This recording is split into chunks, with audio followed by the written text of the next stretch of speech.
Abra aí a sua Bíblia, lá no Evangelho de Mateus, capítulo 15. Enquanto vocês abrem, aí eu vou dizer, quando a gente estava em construção aqui e tal, era quente mesmo. Isso aqui você não tem noção, não. Eu lembro um dia que eu troquei, somente assim, essas luzes aqui. Eu troquei, só botar uma escada, subir, desenroscar e enroscar de volta, de todas. Eu saí pingando aqui, assim. Aí eu morria de medo que a igreja fosse desconfortavelmente quente. Aí ficou frio demais, né? Mas vamos ajustando aí. Vamos lá? Encontraram Mateus 15. Nós vamos ler dos versículos 1 a 20. Se você está na versão digital, puder escolher aí a versão da Bíblia, até, Juliana, se puder mudar, coloca NVI, que é a que eu vou ler. Ali está NVT. Sabe? Consegue não?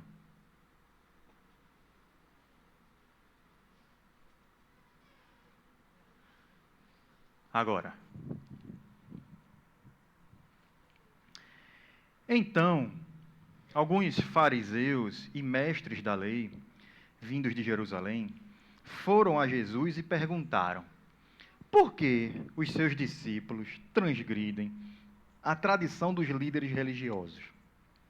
Pois não lavam as mãos antes de comer. Respondeu Jesus: e por que vocês transgridem o mandamento de Deus por causa da tradição de vocês? Pois Deus disse: honra teu pai e a tua mãe, e quem amaldiçoar seu pai e a sua mãe terá que ser executado. Mas vocês afirmam que se alguém disser ao pai ou à mãe: qualquer ajuda que eu poderia lhe dar, já dediquei a Deus como oferta, não está mais obrigado a sustentar seu pai. Assim, por causa da tradição, vocês anulam a palavra de Deus. Hipócritas, bem profetizou Isaías acerca de vocês, dizendo: este povo me honra com os lábios, mas seu coração está longe de mim. Em vão me adoram, seus ensinamentos não passam de regras ensinadas por homens. Jesus chamou para junto de si a multidão e disse: ouçam e entendam. O que entra pela boca não torna o homem impuro, mas o que sai de sua boca, isso o torna impuro. Então os discípulos se aproximaram dele e perguntaram: sabes que os fariseus ficaram ofendidos quando ouviram isso? Ele respondeu: toda planta que meu Pai Celestial não plantou será arrancada pelas raízes. Deixe-nos, eles são guias cegos. Se um cego conduzir outro cego, ambos cairão num buraco. Então Pedro pediu-lhe: explica-nos a parábola. Será que vocês ainda não conseguem entender? Perguntou Jesus. Não percebem que o que entra pela boca e vai para o estômago não percebe que o que entra pela boca vai para o estômago e mais tarde é expelido? Mas as coisas que saem da boca vêm do coração, e são essas que tornam o homem impuro. Pois do coração saem os maus pensamentos, os homicídios, os adultérios, as imoralidades sexuais, os roubos, os falsos testemunhos e as calúnias. Essas coisas tornam o homem impuro, mas o comer sem lavar as mãos não o torna impuro. Vamos orar? Senhor Deus, obrigado, Pai, por Tua palavra. Obrigado por Teu registro de quem Tu és.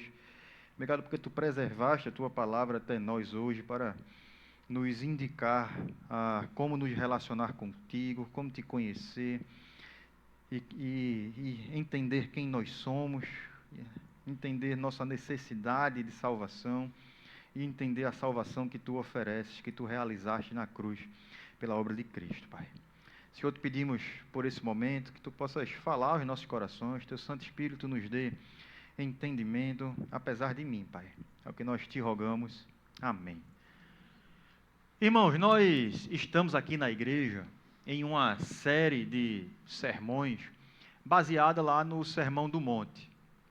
O Sermão do Monte é aquele ensino de Jesus que está em Mateus 5, vai até Mateus 7, onde Jesus apresenta a verdadeira identidade do discípulo, o verdadeiro proceder de um discípulo, o coração do discípulo, como deve ser. E talvez para muitos de nós aqui, essa caminhada pelo Sermão do Monte, que já tivemos aí, salvo engano, 12 sermões baseados no Sermão do Monte, essa caminhada não tenha sido muito confortável. Eu digo isso porque em vários momentos nós fomos aqui abertamente confrontados em relação à nossa vida com Deus, a nossa identidade como discípulos, a nossa vida de obediência, nossa santidade, nossa maturidade cristã. Mas isso acontece principalmente porque o próprio Jesus tem apresentado isso no Sermão do Monte.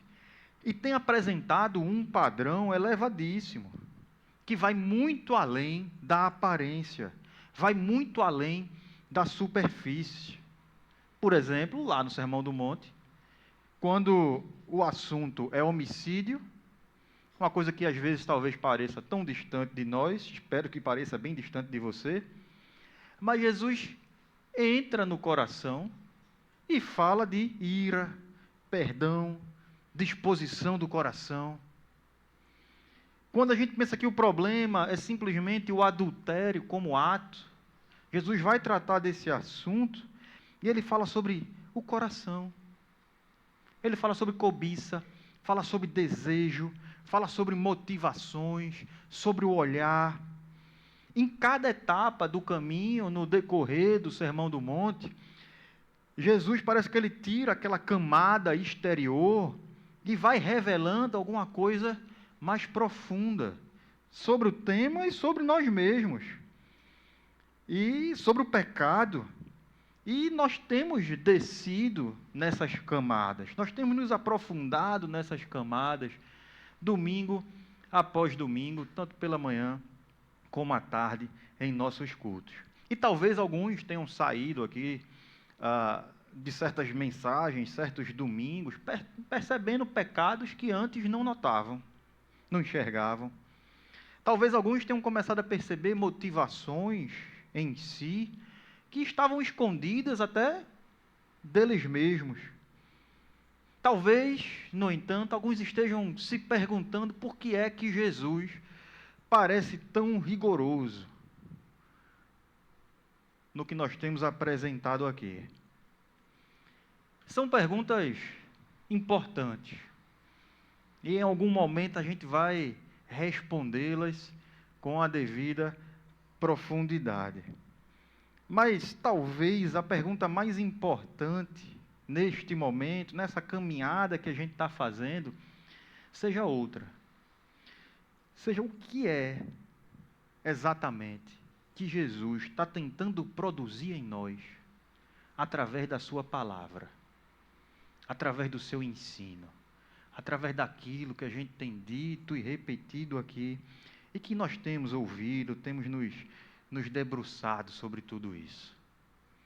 Será que Jesus está simplesmente tentando criar pessoas mais disciplinadas? Será que Jesus está simplesmente desejando corrigir nossos comportamentos? Será que o objetivo daquele ensino que nós temos exposto aqui é simplesmente produzir uma vida moralmente organizada? Ou reorganizar a moral que está fora de lugar? Será que Jesus está somente esperando nosso esforço pessoal para que nós nos tornemos pessoas melhores na sociedade, na nossa casa, na nossa vida? E essa pergunta, a que eu falei há pouco, o que é que Jesus está tentando produzir em nós a partir de sua palavra, é muito importante para a gente trazer as respostas sobre tudo isso. É muito importante para que a gente entenda o que é que nós estamos tratando, o que é que nós estamos vendo, o que é que nós estamos ensinando, o que é que nós estamos entendendo no Sermão do Monte. Mas também para que a gente entenda o que é que a gente está fazendo aqui como igreja. Como igreja Batista Redenção, especificamente, quando nós estamos pregando a palavra de Deus. E aí, irmãos, eu preciso deixar algo muito claro. Porque nós temos falado muito sobre obediência. Não sei se você sentiu isso. Mas quando a gente fala muito sobre obediência, talvez algumas pessoas estejam se sentindo aí esmagadas, pressionadas, e não entendam exatamente qual é o caminho que está sendo apresentado neste púlpito e na palavra de Deus. Então entenda, nós não estamos simplesmente chamando as pessoas a obedecerem mais. Isso pode soar muito estranho no seu ouvido. Mas tenha calma.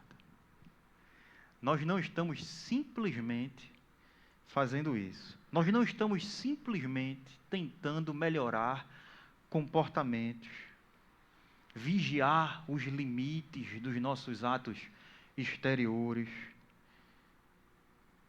produzir uma comunidade, uma igreja onde todo mundo pode bater no peito e dizer: eu obedeço, eu estou cumprindo, lá todo mundo é certo.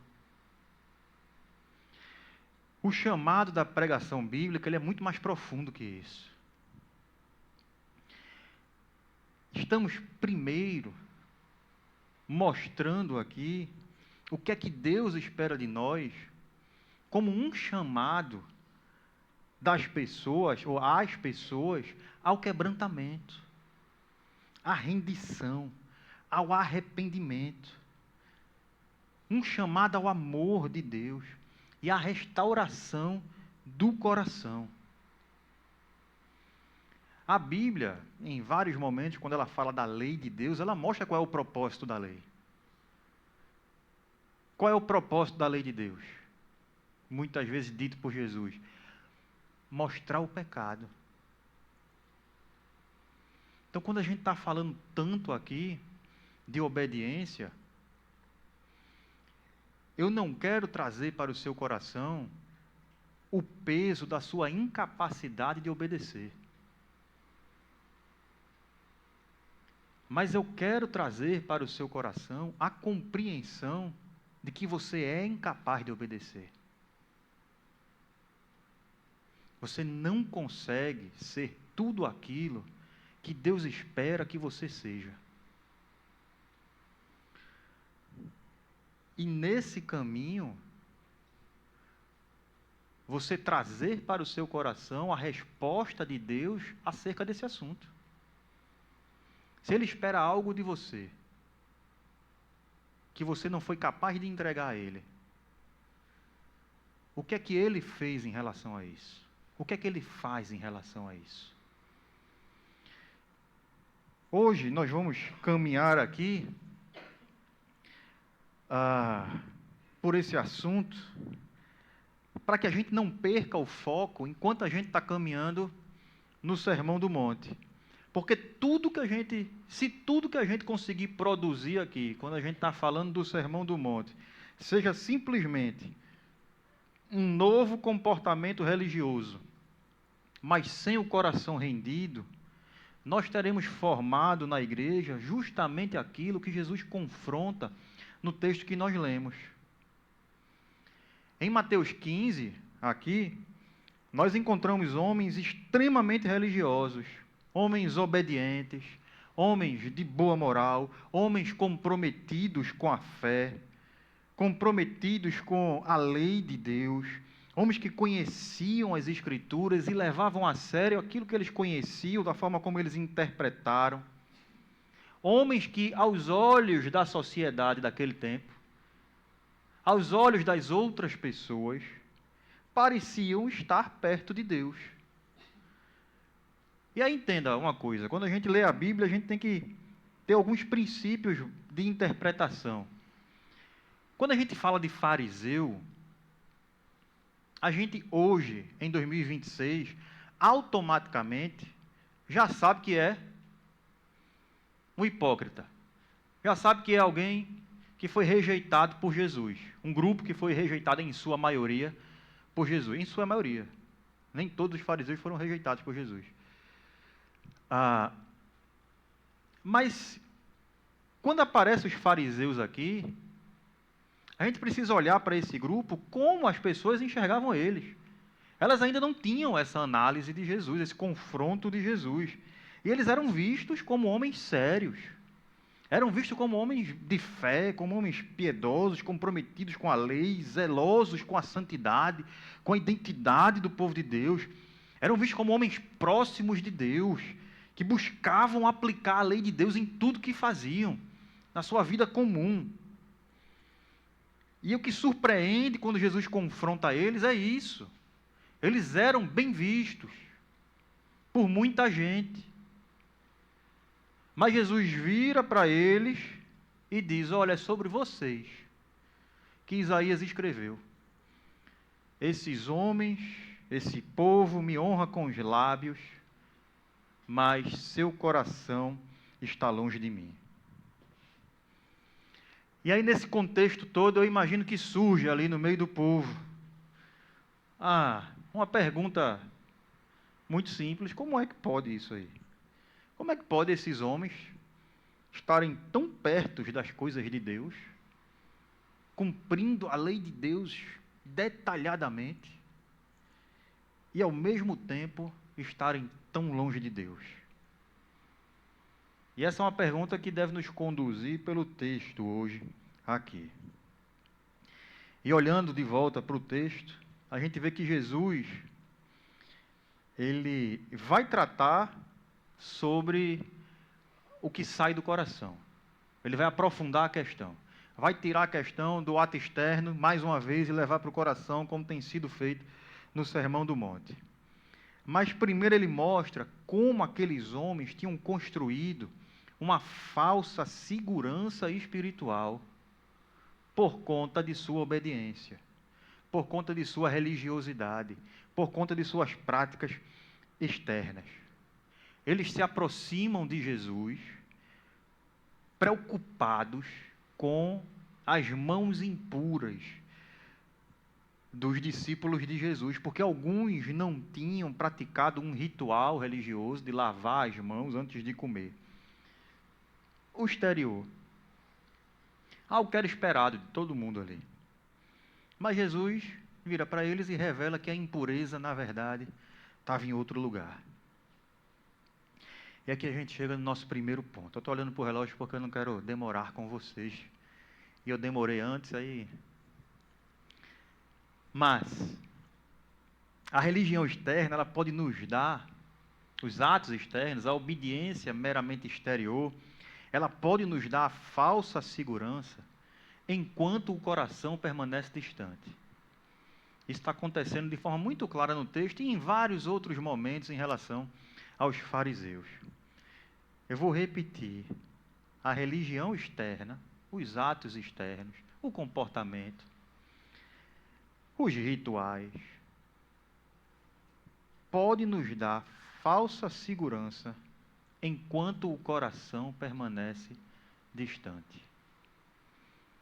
Isso acontecia com os fariseus, com outros grupos, e pode acontecer com cada um de nós. Quando os fariseus eles se aproximam de Jesus, eles apresentam uma questão que, à primeira vista, parece uma preocupação espiritual. Entenda isso que está acontecendo ali. Eles perguntam por que os discípulos não cumprem a tradição dos líderes religiosos, porque eles não cumprem o que se espera de um seguidor do Senhor. Ali não era simplesmente higiene, não, tá? Era uma prática cerimonial, uma tradição que era um sinal de zelo, de pureza, de fidelidade a Deus. E essa pergunta que eles fazem a Jesus, revela algo muito importante. Eles olham para os discípulos e enxergam falta. Eles eram muito zelosos e olham para os discípulos e enxergam falha, impureza, negligência espiritual. Aos olhos deles, isso é muito claro.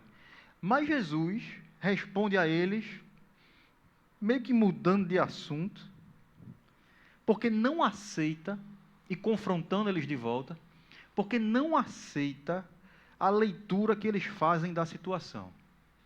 Jesus não entra no debate deles sobre a tradição religiosa, sobre as mãos lavadas, mas Jesus pega a questão e desloca para um lugar mais profundo. O que é que Jesus está fazendo aqui? Jesus percebe que aquela preocupação com o exterior estava escondendo uma cegueira muito maior. Estava escondendo uma cegueira deles sobre eles mesmos. Eles conseguiam enxergar a impureza nos outros, mas eles não conseguiam enxergar o que havia no próprio coração. Eles conseguiam enxergar uma falha religiosa nos outros, mas não percebiam suas próprias incoerências internas, suas falhas espirituais, suas questões interiores. E isso é profundamente sério, meus irmãos, porque uma das marcas mais perigosas da obediência cega, da religiosidade sem quebrantamento, da obediência sem amor, é essa capacidade de gerar grande sensibilidade para o exterior e quase nenhuma para o interior. A pessoa se torna muito atenta ao comportamento, muito preocupada com formas, costumes, tradições, sinais externos de fidelidade a Deus, mas perde a capacidade de se perguntar com honestidade diante de Deus: Senhor, mostra onde está o meu coração. Mostra quem eu realmente sou. E é por isso que Jesus cita Isaías ali para eles. Olha, vocês estão me honrando com a boca, com o que estão falando aí, com atos externos. Mas o seu coração está longe de mim. Vocês estão vendo como Jesus desloca o centro do debate? A questão não é que eles tinham uma tradição certa ou errada, não. A questão é que eles tinham aprendido a honrar a Deus com os atos, com os lábios, mas o coração permanecia distante. Tinham linguagem, mas não tinham proximidade real de Deus. Tinham zelo externo, mas não tinham quebrantamento. Não percebiam a impureza mais profunda, aquela que nasce e está tantas vezes lá no interior. E aqui a gente começa a entender porque Jesus tem sido tão insistente, me permitam dizer, com o nosso interior no Sermão do Monte, nessa caminhada que temos feito. Porque Ele sabe e Ele está nos ensinando que é possível construir uma falsa segurança espiritual a partir daquilo que é visível. É possível dizer: eu nunca matei ninguém, enquanto se preserva ódio por alguém no coração. É possível dizer: eu nunca adulterei, e por isso se achar justo, obediente, enquanto alimenta a cobiça, desejos no coração. É possível dizer: eu oro, eu jejuo, eu oferto, eu trabalho num ministério, e Deus fez isso ou aquilo a partir do que a gente fez, do que eu fiz, enquanto apenas se busca reconhecimento de homens, fama, seguidor no Instagram. É possível dizer: eu obedeço, eu cumpro os mandamentos que se esperam de quem pertence a Deus, enquanto o coração permanece distante do Senhor. Eu me lembro de um livro chamado Cristianismo Sem Cristo. Acho que eu já mencionei aqui, inclusive, acho que não tenho certeza. Cristianismo Sem Cristo, de Michael Horton, o autor. Posso ter errado o autor, mas tenho quase certeza que é dele. E ele começa esse livro, eu acho que é já no primeiro capítulo, já tem algum tempo que eu li, em que ele apresenta uma situação hipotética. Mas imagine. Aí ele fala de uma cidade dos Estados Unidos, mas vou trazer aqui para Recife. Imagine se Satanás virasse o governador de Recife, aquele que dita como a cidade tem que ser. Imagine um ditador, na verdade, de Recife. Não é esse o exemplo que ele dá, não. Eu estou trazendo ainda de forma mais extrema. Como é que você imagina que seria a cidade? Como é que você imagina que seria Recife? O que é que vem na sua cabeça aí? Provavelmente vem caos, né? Libertinagem, desobediência. Aí ele chega e diz: eu acredito que a cidade será extremamente segura. As pessoas serão obedientes, educadas. Não vai mais ter briga no trânsito. Não vai ter xingamento. Os maridos serão fiéis às suas esposas. E as igrejas serão lotadas todos os domingos, onde será pregado um cristianismo sem Cristo. E a ideia dele é a apresentação de um cristianismo resumido a regras religiosas, a um chamado vazio por obediência, que vai gerar em você esse sentimento de que eu estou obedecendo, essa área da minha vida está certo, eu não faço isso aqui tão errado, então eu estou fiel a Deus, está tudo bem. E essa é a primeira grande advertência dessa manhã, apesar de várias advertências já terem sido expostas aqui. A vida religiosa, meus irmãos, ela pode produzir em nós uma sensação de segurança sem produzir uma verdadeira transformação. Dá para entender isso?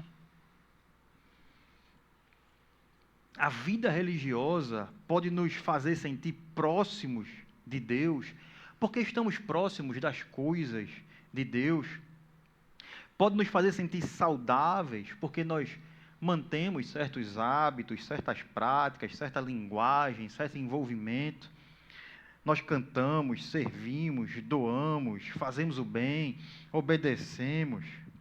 Mas Jesus mostra que é possível fazer tudo isso, manter tudo isso, e ainda assim ouvir dele: o coração está longe. Você está me honrando com os seus lábios,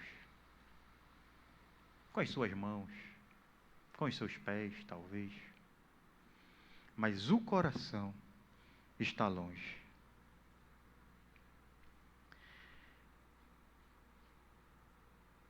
Eu estou falando isso e eu repito para que a gente entenda o chamado que está sendo apresentado no Sermão do Monte. Note que Jesus, ele está apontando aqui no texto que nós lemos sobre os fariseus que havia essa distância entre a obediência e o que de fato acontecia no coração. Às vezes a gente lê esse texto e faz uma leitura muito superficial, somente concluindo ali, os fariseus são hipócritas. Jesus está só mostrando isso. Jesus não está apenas mostrando isso, eles eram hipócritas. Mas a denúncia de Jesus é muito mais profunda que isso. É muito mais profunda do que uma simples incoerência entre o discurso deles e a prática deles.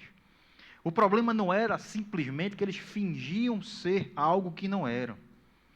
O problema é que a vida religiosa deles tinha se tornado uma forma de evitar o confronto com Deus, o autoexame diante de Deus. Eles podiam falar sobre os mandamentos sem ser quebrantados pelos mandamentos. Eles podiam discutir pureza sem reconhecer a impureza deles. Eles podiam permanecer ocupados com temas espirituais, com práticas, sem permitir que Deus tratasse as suas motivações, seus afetos, a dureza do seu coração, a sua falta de amor. E é isso que torna esse texto extremamente atual para a nossa sociedade, mas para a nossa caminhada aqui como igreja. Porque a religião, quando ela está desconectada do coração, ela pode nos dar a sensação de que estamos lidando com Deus, quando na verdade nós estamos lidando apenas com elementos religiosos. Pode nos conduzir a essa mesma situação dos fariseus. E podemos começar a adquirir práticas e uma forma de existir, onde a gente pode falar sobre Deus e ter tudo na ponta da língua, mas sem se render a Deus. A gente pode aprender a defender o que é certo, defender a verdade, mas sem ser transformado por essa verdade. A gente pode aprender a participar da vida da igreja, mas sem permitir que a palavra nos atravesse. A gente pode manter uma rotina espiritual sem que essa rotina nos conduza ao arrependimento, à dependência, ao amor.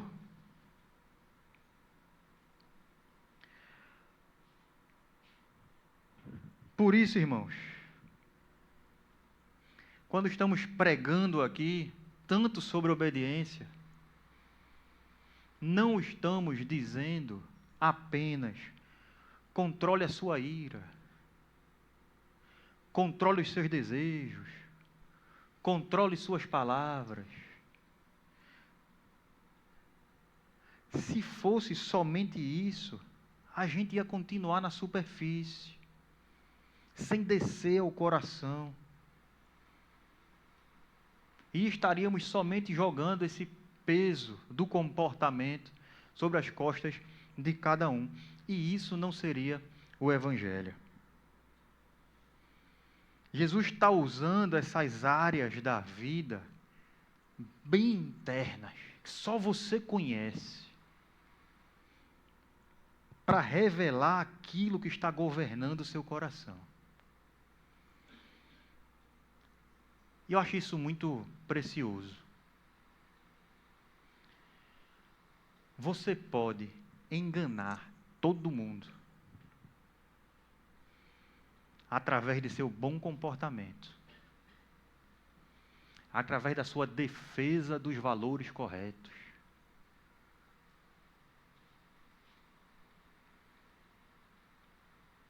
Mas você não pode enganar aquele que conhece a profundidade do seu coração,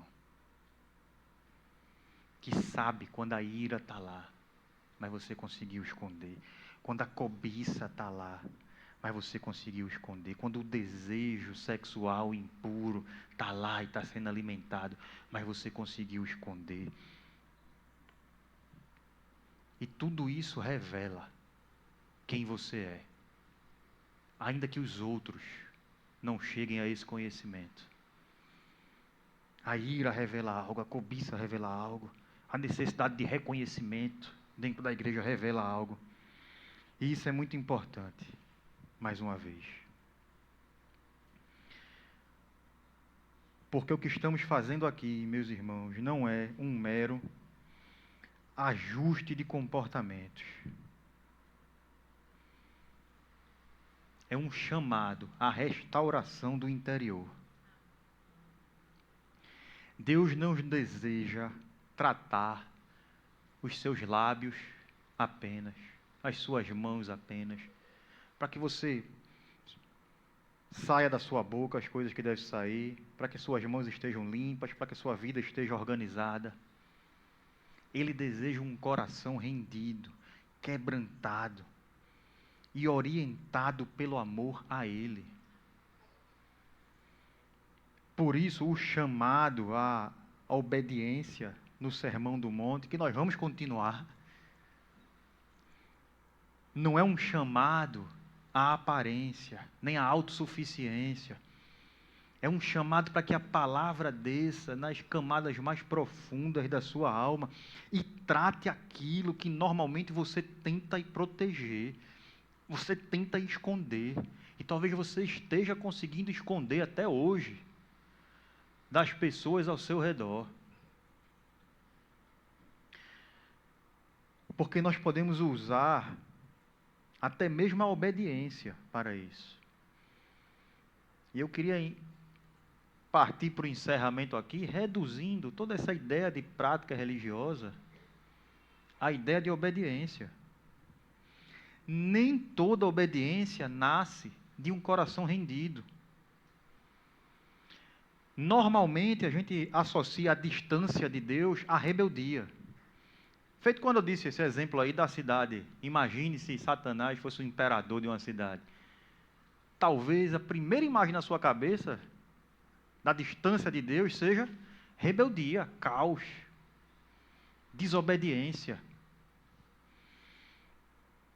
Mas Jesus mostra essa distância sutil que existe muitas vezes na vida de quem permanece religioso, correto, ativo, obediente, mas ainda assim evita ser tratado por Deus. Então a pergunta que tem que estar na nossa mente, e a pergunta aqui, hoje, não é simplesmente, eu obedeço? Tenho conseguido obedecer? Eu estou atingindo o padrão? A pergunta é, por que eu obedeço? Por que eu quero obedecer? O que é que a minha obediência está formando em mim? A minha obediência tem me tornado mais humilde, mais dependente, mais amoroso, mais parecido com Cristo? Ou tem me tornado mais duro, mais crítico, mais satisfeito com a minha própria imagem?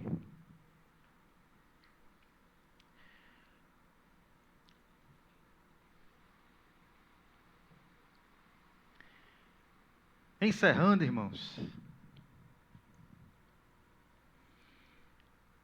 estamos falando muito sobre obediência. Mas Jesus, quando trata de tudo isso, não está tornando a vida cristã mais pesada. Ele está tornando a vida cristã mais verdadeira. Ele está nos impedindo de usar a obediência como esconderijo, como disfarce.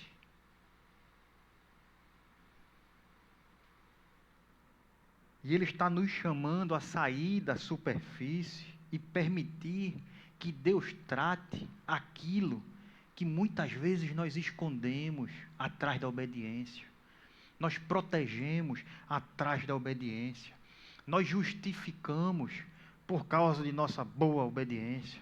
Ou nós fingimos não existir.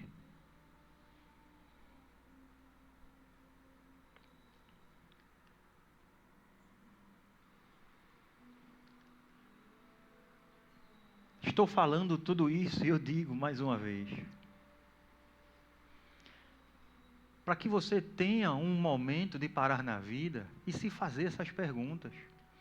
e olhar para si mesmo. Não é apenas lhe chamar à obediência, mas lhe trazer reflexões mais profundas sobre o seu coração. Você se perguntar: por que eu obedeço a Deus? Por quê?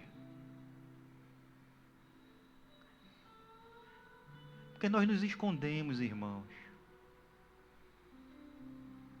até na nossa obediência. Nós pecamos até na nossa obediência.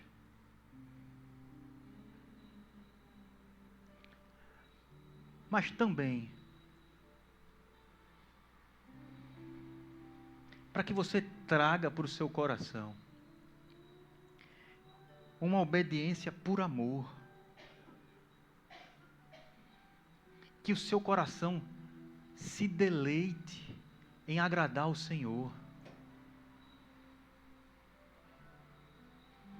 Nós somos servos do Senhor, mas Ele também nos chama de filhos, também nos chama de... Cristo nos chama de irmão, e nos ensina a chamar Deus de Pai. Então eu estou falando isso também para que você não olhe para Deus somente como aquele general com um chicote na mão, que está o tempo inteiro querendo ver onde foi que você errou para lhe punir.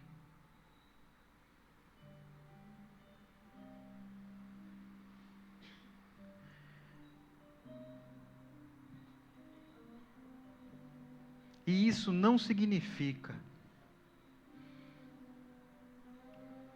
que você vai conseguir obedecer tudo, tá?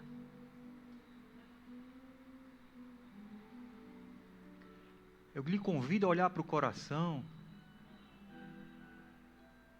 e procurar no coração o desejo sincero de obedecer, por amor a Ele. Não para receber algo dele, não para parecer mais religioso, mas porque você ama profundamente o Senhor. Mas ainda assim você vai falhar nesse seu desejo por obediência, porque todos nós ainda estamos em processo. Todos nós temos nossas falhas. Mas o problema é usar a aparência para não entregar ao Senhor aquilo que nós somos. Não reconhecer diante do Senhor essas falhas, essas incoerências. Por isso, quando Jesus nos traz para o coração, quando Jesus pega o assunto e leva lá para dentro, Ele não faz isso para nos esmagar, mas para nos restaurar, para tratar essas áreas. Ele não expõe nossas distâncias para nos abandonar nelas, mas para nos chamar de volta ao Pai.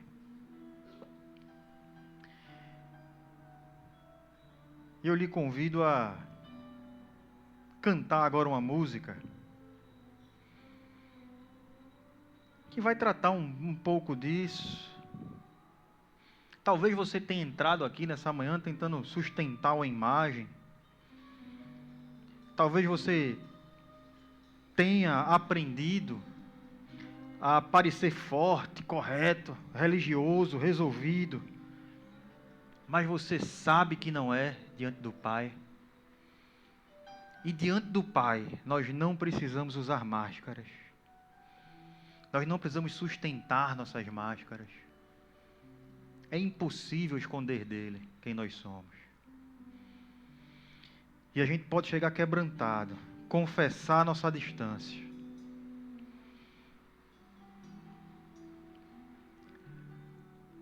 Vamos cantar, irmãos? João 14, 21. Em João 14, 21, Jesus nos disse: quem tem os meus mandamentos e lhes obedece, esse é o que me ama. E aquele que me ama será amado do meu Pai, e eu também o amarei e me revelarei a ele. Eu quero encerrar lendo esse versículo para que você também não saia com a percepção errada. Jesus nos chama à obediência. Mas entenda algo muito profundo contido nesse versículo. Essa obediência surge do amor. A gente deve amar tão profundamente a Deus que a gente quer obedecê-lo em tudo. Que a gente não quer mais fazer do nosso jeito. Que a gente quer ter um coração que lhe pertence, lhe agrada, que lhe honra internamente, nas profundezas da alma, ao ponto de que esse interior gera uma vida exterior correta, obediente em tudo aquilo que faz. Então o caminho é esse. E talvez nessa caminhada aqui na igreja, você esteja se percebendo, de alguma forma, em muitas áreas da sua vida, distante de Deus. E eu quero lhe convidar a colocar diante do Senhor essas áreas da sua vida, pedindo perdão a Ele. Talvez nessa sua caminhada você tenha se flagrado obedecendo ou buscando obedecer só por imposição ou por reconhecimento. Eu quero lhe convidar a colocar isso também diante do Senhor. Mas principalmente eu quero lhe convidar a pedir a Ele que Ele gere em você esse amor profundo por Ele, que se deleita na obediência, que tem prazer na obediência, que não enxerga a obediência como um fardo, mas como uma alegria, e que você abandone da sua vida a desobediência que tem lhe prendido por anos, às vezes, em áreas específicas. Que você não é escravo da desobediência. Você não é escravo do pecado.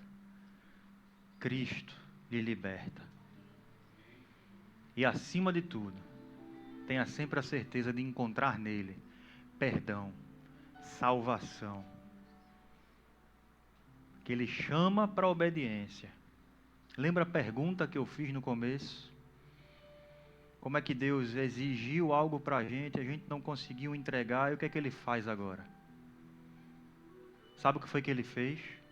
Ele exigiu a obediência da gente e a gente não conseguiu entregar a obediência. Sabe o que foi que Ele fez? Ele obedeceu no nosso lugar. Cristo se fez homem, viveu aqui e obedeceu no nosso lugar. Obedeceu fielmente, integralmente, do início ao fim da sua vida. E Ele tomou a nossa desobediência sobre Ele.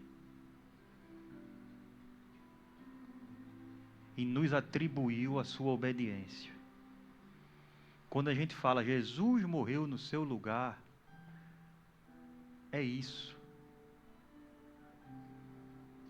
É isso. Mas isso é para todo aquele que crê. Todo aquele que concorda com isso. Todo aquele que se percebe pecador e pede o perdão de Deus. E Ele te dá. Sem condições, sem limites. Vamos orar? Senhor Deus, obrigado, Pai, por Teu amor sobre nossas vidas, por Teu perdão. Obrigado pela obra de Cristo, que foi fiel a Ti até a morte e morte de cruz.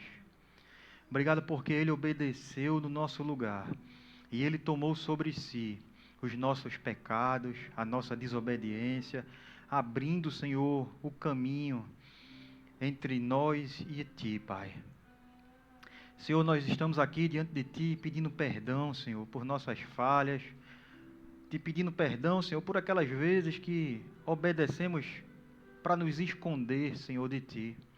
Obedecemos para disfarçar nosso pecado. Obedecemos para manter uma aparência. E também te pedimos perdão por aquelas vezes que obedecemos, que pecamos na obediência, Senhor, que erramos abertamente, Pai, diante das pessoas, e aquelas que só Tu sabes, Pai, que nós erramos, que nós pecamos. Senhor, nós queremos te pedir que Tu possas gerar em nós amor por Ti, deleite em quem Tu és, alegria por conhecer a Tua obra, o Teu perdão, que a gente possa viver uma vida de comunhão contigo verdadeira, Senhor, de relacionamento, ao ponto de que nosso coração deseje te agradar, Senhor. Nosso coração deseja andar nos teus caminhos. Nosso coração perceba quando estamos errando, quando estamos pecando e se quebrante, Senhor, diante de ti, te peça perdão. Mas também corações que não te rejeitam por religiosidade, Senhor, que sabe que em Ti pode encontrar perdão e que não há limites para o Teu perdão, Pai. Que a gente carregue a leveza do Teu amor nas nossas vidas, do Teu perdão, e que a gente apresente às pessoas a Tua graça, o Teu perdão também, Senhor. Que a gente não fale de Ti somente descarregando regras na vida dos outros, Pai, mas apresentando o Teu amor, Senhor, e a Tua salvação, Pai. No nome de Jesus é o que nós te pedimos. Amém.